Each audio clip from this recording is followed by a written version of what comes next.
So, ladies and gentlemen, let's have the first combined pick for NFL Week 1 from Big Danny D. All right. The first pick of the 2013-14 season is Miami at Cleveland. It is a pick'em. This line was originally +1 for Miami. I am taking Miami. I believe that Miami is the better team. They have better defense, better offense. I think Tannehill's going to take a big step forward in his second year after, a full offseason with the coaches, being able to practice, study film, and go over everything with them. Cleveland's Cleveland. They perpetually stink. I mean, look, they drafted a 38-year-old quarterback last year in the first round. That's not going to turn out too well. I mean, they have a new coach, new GM, new president. They have crazy Joe Banner out there now, who Brian calls the Weasel. Mm-hmm. So, that Brandon Whedon's days might be over if they finish in the top 5 again in the draft. They have a new head coach who deserves a chance, but obviously I don't think he gets all the players he wants. Josh Gordon, who's their best receiver, is gone first 2 games this season with a suspension. They finally got rid of Josh Cribbs, and his career is probably over after he got hurt with Oakland.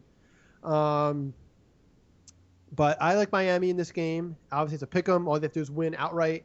I think it says a lot about Miami on the road that the line actually went down from -1 for Cleveland down to a pick 'em.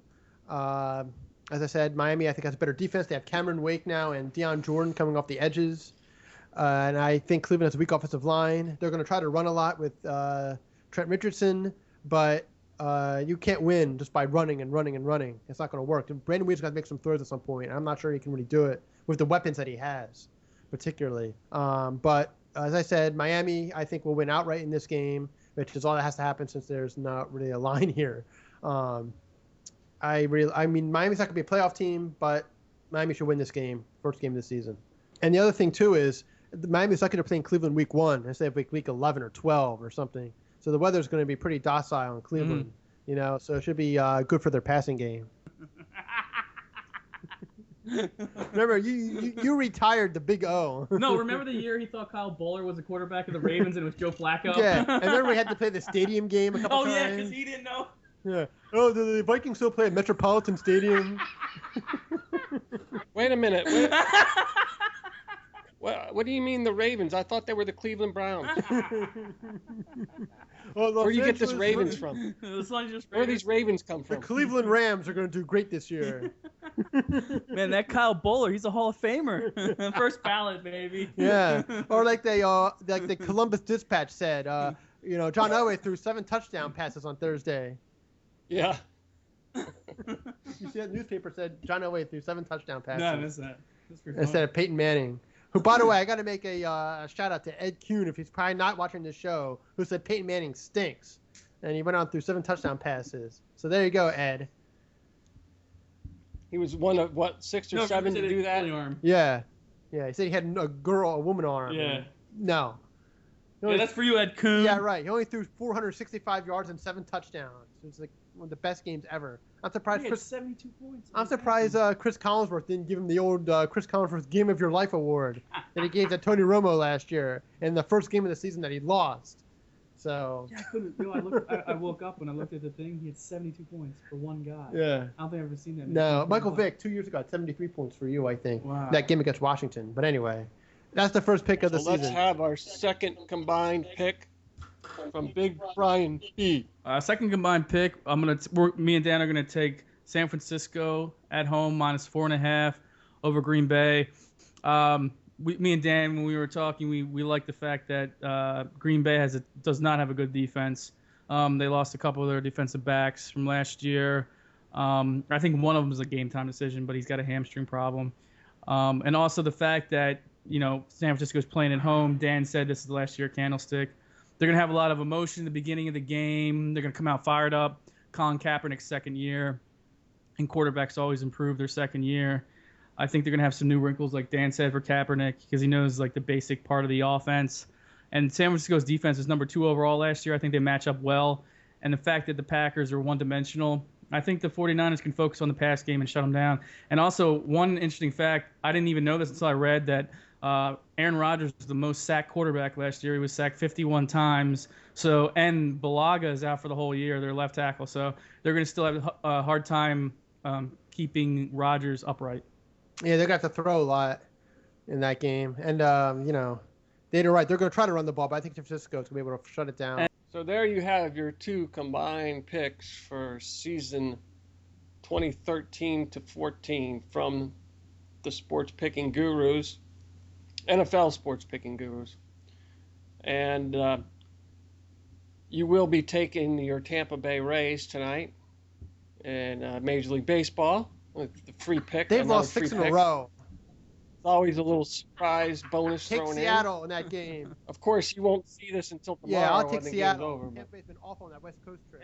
And if there's any country out there looking for a torture device, just have Scott try to explain his stupid algorithm. The Rays are 1-12 in games out in the West Coast this year, Western time zone. Just have my brother Scott try to explain his algorithm. They got swept by the Diamondbacks. They got swept by the. In the last game, they're 1-0. Oh yeah. Oh, goody da. Diddy ding ding. Yeah.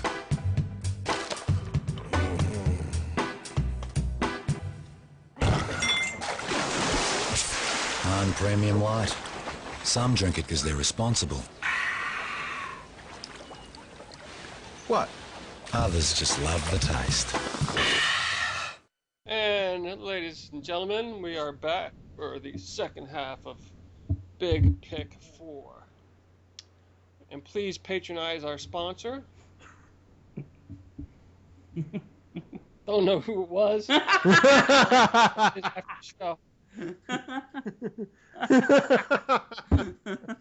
you, YouTube.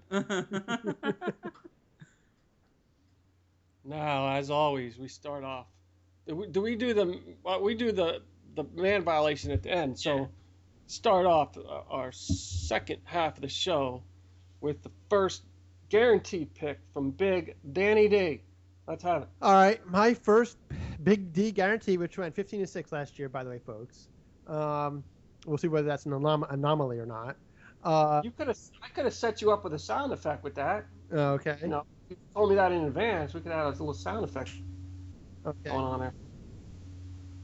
Never mind. All right. Anyway, regardless of the sound effects and producers. Oh, no, I do have a sound effect for one of the picks, though. All right. Anyway. Thank you for reminding me. Okay, go ahead. Proceed. Okay. My first Big D guaranteed pick of the year is Tampa Bay -3 at the New York Jets. Now, I've already gone. Now wait for the sound effect. It takes a little bit to get going, but it's worth the wait.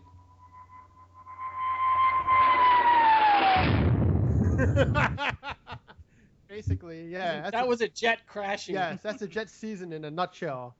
I mean, I've already discussed in great detail the incredible chaos surrounding that team. They really have nothing on that team at all. They're starting some jackass at running back. They have nothing at tight end. They have nothing at receiver. Their quarterback is totally inexperienced and completely confused. Marty Morningweg is their offensive coordinator. I mean, it can't get any worse than that. He's an idiot, as we know. I just like to stay aggressive. Yeah, right. I'm aggressive. That's what he always says. Oh, third and 1, we're going to throw the ball 3 times in a row. I like to be aggressive. Yeah, we saw in the film that they had problems in the secondary, even though they're 32nd against the run. I mean, it's so stupid anyway. The guy's an idiot. Oh, I got another thing to add. They also said, Rex Ryan also said they didn't watch any preseason tape on Revis. Because there wasn't any. He didn't play. But anyway, I went into detail about how stupid they are. But Tampa Bay, I mean, I understand they're not a Super Bowl team here. I mean, part of it is that they play in a really tough division with Atlanta and New Orleans, who kind of dominate things. But I think they're going to beat the Jets. The Jets have nothing on defense. Their offense is terrible. Geno Smith's a head case. He's already nuts. It's only going to get worse playing in New York when they have their first 7 or 8 game losing streak. Because of all the pressure from the media. Rex Ryan has obviously lost it. He knows he's going to be walking the plank at the end of the season. I just think Tampa's going to come in. Revis is going to be fired up. They're going to want to win this one for Revis. I think Josh Freeman, they motivated him this week by removing the captaincy from him. He is not an offensive captain anymore, and I think that's going to help motivate him. I think Tampa has better weapons on the outside. Vincent Jackson and the rest of those guys should have a big day. I don't think the Jets can stop Doug Martin. I just don't see it. I really think Tampa is going to win by plenty of points in this game. I look on several websites, and people at work, and everyone agrees with me. This is like the lock of the week that Tampa Bay is going to roll over the Jets. So go out there and bet on the Tampa Bay minus 3.5 at the Jets. And this could be the opposite of the love train. Love train is when we pick on a team that's going to win every week.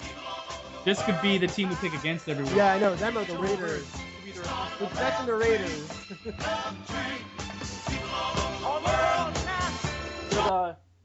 Did The they reverse love train. Yeah.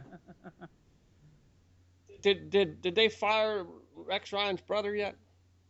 Oh, Rob Ryan? He works for the Saints. Yeah, he got fired by the defensive Cowboys. Yeah, he got fired by the Who Cowboys. brought in 88-year-old Monty Kiffin to take over, who ran one of the worst defenses in the history of the NCAA at USC. And he's trying to make a 3-4 team into a 4-3 team. That also has all other set of problems. Most of their defensive linemen got hurt. They're starting a guy who's be an outside linebacker at D tackle tomorrow. I mean, they're a mess too. But anyway, I'm not picking them, so I'm not going to get into that. But yeah, the Jets stink. Take Tampa. So there you have your first guarantee. Big Danny D going for another blowout season. Now, let's have our second guaranteed pick from Captain Mulligan. Big Good Brian one. B. Oh, it's a mulligan this week. Everyone gets a mulligan, The whole right? season's a mulligan. No, I was from The whole season's a mulligan Yeah, now. I just went with my gut. It started out with, hey, I'm taking a mulligan for this week, and it ended up with, oh, the whole season's a mulligan Hey, now. excuse Yeah. me. I would like to point out that I was 4-0 in the playoffs. Thank you very much. I like to point out Brian went 6-10 during the or 6-11 during regular season. 4-0. And he's going to be a Santa this year, your local mall. So look out for him. Yes, look out he's for gained me. plenty of weight. Doesn't need the pillow this year. Yes, look out for me at your local malls. But I just like to say I was 4-0 in the playoffs. Anyway, the I went first 3-1. Ooh, That's 4-0 is better. Yeah, I but know you didn't finish second 15 grade and math. 6 is much better than 6 What's and 11. more recent, though? The playoffs are more recent. Thank you. All right, anyway, so Anyway, with Brian my- still stinks. Anyway, with literally my, and figuratively. Anyway, with my One time I went to his house and he didn't have toilet paper. So think about that out there, audience. That's right. I had to use pine cones. It was a rough night. Anyway, with my first pick of the 2013 Loser. I am going to take. Oh shit! I forgot. Remember, people. Remember the BAB method. Bet against Brian.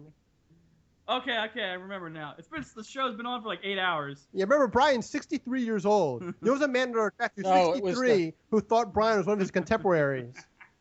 It was the Bob method. Bet opposite All Brian. right, Yeah. my first big B of the year is New Orleans at home -3. Take New Orleans. I think they'll cover. Me and Dan were talking about it. They're gonna play. The game is Oh, against my God. Atlanta, for those of you who forgot, like Brian. Anyway, me and Dan were talking about this earlier. They're going to play fired up. Sean Payton's first game back from a suspension last year. Plus, New Orleans is a very hard place to play. I think they beat Atlanta for their first loss last year. Yeah. And also, last year... Drew Brees! Also, for just some statistical analysis, last year the New Orleans Saints were the worst defensive backfield cover in the past. I think they can only improve. And Rob Ryan is the defensive coordinator, as we mentioned earlier. And I think he's going to help the defense. I think they're going to blitz a lot more. They're going to take a lot more chances. I don't think they'll be world beaters on defense, but I think it's going to be enough of improvement. I think the Saints are going to make the playoffs this year. And I think with Sean Payton as their coach, I think they'll be a lot better. And I think Drew you Brees picked them to is go gonna to the have- Super Bowl. Yeah, and I think I did. You're right. All right. See, that's why I have Dan as my sidekick, because he remembers shit like that. So anyway, basically, and I think for that first, me and Dan were talking about like the first quarter, teams come out really fired up when they're at home opener, season opener. Emotion does play a big role. So they might get out to an early lead, like 14-0, and it's gonna be tough for the Falcons to come Especially back. there, because it's indoors, And where it's the so sound loud. is so Yeah. loud, But I agree. I think Sean Payton makes a triumphant return. Yeah, I usually when you do analysis and you do picks, you try to stay away from things like emotion that's not really statistical. But in this case, I think it's valid. I think they're going to come out really fired up. Sean Payton's first game. And you're right. Their defense last year under Spagnuolo was too passive because his whole defense is sort of like Jim Washburn, where it's based on the front four getting pressure and playing coverage, playing zone behind it. But this is more based on blitzing. Yeah, Rob Ryan's going to blitz more, and they're going to be better. You can't get any worse than they were last year. No, you can. It's impossible to get any worse because they were the worst ever in the history of the NFL. The worst, most passing yards ever, most yards ever, I believe. They were awful. But they're switching to a 3-4 defense, and they should be better this year. I mean, they can't possibly be worse. If they are, they're in big trouble. And Dan, did you mention on the Big D guarantee, is it not the first start for this back for the Jets? He's a rookie quarterback, first start, so good to go against the rookie. This guy's looked absolutely lost in the preseason. He's a head case. In the draft, he bitched and moaned about being taken in the second round, I think it was, or third round, and he thought he was going to go in the top 5, but teams realized he's nuts, so they didn't take him. So first bad thing that's going to happen, I think he's going to be a powder. When he goes on the sideline after he throws his first interception, he's just going to go in the tank, and that could really be it. Their offensive line stinks. That team is a disaster. The guy's not very good. I mean, Brian says he could run, but he can't run. He averaged 1.4 yards a rush in college. He had 200. No, what I said he's fast. No, he's not. He had 433 yards. He ran a 4.40. Yeah, he had 343 yards rushing on 250 carries. That's awful. Absolutely terrible. That's not the rush guy who can run a 4.4. So I don't know where Brian made that up. It's in the combine. I think that's just your waistline, 4.44. But anyway, he's nuts and he stinks. So Tampa Bay has to take advantage of it. I mean, they should be able to disguise their coverage, have the veteran guys in their defense to make Smith look bad. So there you have it, your guarantees. And now let's have our Week 1 man violation from the chief violator himself, Big B. Good one, Scott. The violator in chief. I like this one. That's a good one. Anyway, the week 1 violation. I have to preface this by saying that there's probably going to be a lot of viewers who don't believe it. So I'm going to say that for all of you non-believers, there's a documentary I'm actually taking this from. It's called Manscaping. So it's real.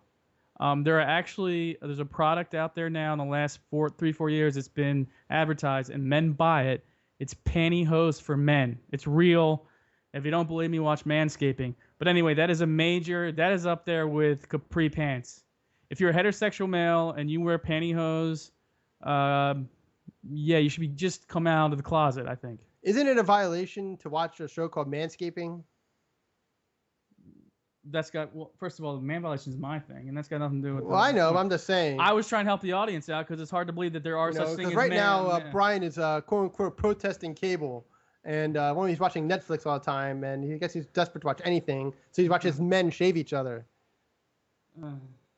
Dan is so ignorant and naive. It's all right. And now you think Sky's sitting there watching men shave each other? If you want to make fun of it, you got to watch it first. I think you have to, before you can mock something, you have to watch it. But why would you watch that? It was interesting. It was about how men, their whole dynamic has changed over the last 4 or 5 years. How it's become a whole fad for men to look like women. Well, first of all, it's about men trying to being clean. No, it's about men trying to look like women, dude. It is. What's so great about man? What's so great about a man being completely shaved, being a hairless cat? Were you taking some notes on what to do? Yeah. I guess the Lifetime channel wasn't on that day. Or one of your stupid French. The only show I want to see that involves all men is a sports event or like a Bible story. What's a Bible story? Bible story. They get an exception. What? I don't watch Bible stories. You watch Bible stories? No. Would you watch a show called Manscaping? It's a documentary. Come on. No, absolutely not. Yeah. Nor Super Size Me. Any of that bullshit. Hey, I don't know. I would watch Super Size Me. That's a good documentary. This is ridiculous. Manscaping. It's about metrosexuals is what it's about. I thought it was interesting. So what is the violation? If you manscape, you're a violator? No, Is it's that it? pantyhose. Men who wear... It's an actual product, though. I was trying to say it's an actual product. Joe Namath wore pantyhose. What are you talking about? Are you Yeah, he calling was a him kid. a man violator? Oh, Joe. Yeah, who shouldn't be in the Hall of Fame, by the way, but that's a different show. Why the hell not? Because he was terrible. He threw 45 more interceptions and touchdowns. He had a career completion percentage of 49%. And he had a losing record as a quarterback. He was terrible So why the hell is he in the Hall of Fame? because he won Super Bowl III at the Jets. It was the first AFL team ever to win a Super Bowl. Interesting tidbit. Do you know the only other quarterback in the Hall of Fame that has more interceptions and touchdowns? Who's that? Terry Bradshaw. But he won 4 Super Bowls. I'm just saying, that's an interesting tidbit. True, but he still won 4 Super Bowls. Yeah. He never played for the Rams. Eventually he played for the Chargers. Yes, he did. He did play Oh, for the he did. Rams. That's right. That was my whole joke. Johnny Unitas played for the Chargers. No, it was against the Colts. And they won 16-3 or something. And Wasn't boring... he- No, I was making a joke, but I'm calling you on your knowledge because I know for a fact Joe Namath played for the Los Angeles Rams. Yeah, so what? Yeah, and his knees were shot. You said he never played for the Yes, he Rams. did. I was right. I'm sorry. Oh, Dan admitted he's wrong. Write that down, viewers. Write that down. What other team besides the Buffalo Bills did O.J. Simpson play for? I don't know. The jail team? I forget, but he did play for someone else How do you ask besides the Buffalo Bills. That's Yeah, a right. violation. Yeah. That's next week's man violation. Good job, Alex Trebek. Maybe you should take your DeLorean and go back in time and figure out what team he played for. I'm going to say it was a West Coast team. He went to USC. It may have been the Rams, too, for all I know. He played for It was the the Hurts Rams team. 49. Didn't he asked a question. You didn't even know the... Yeah, right. I know for a fact he did play for someone other than the Bills. I just can't remember. I think it, you know, I think it may have been the Rams too. So that's, I guess, where every player goes to die, is to play at the Rams. Everyone plays for the Rams. Yeah.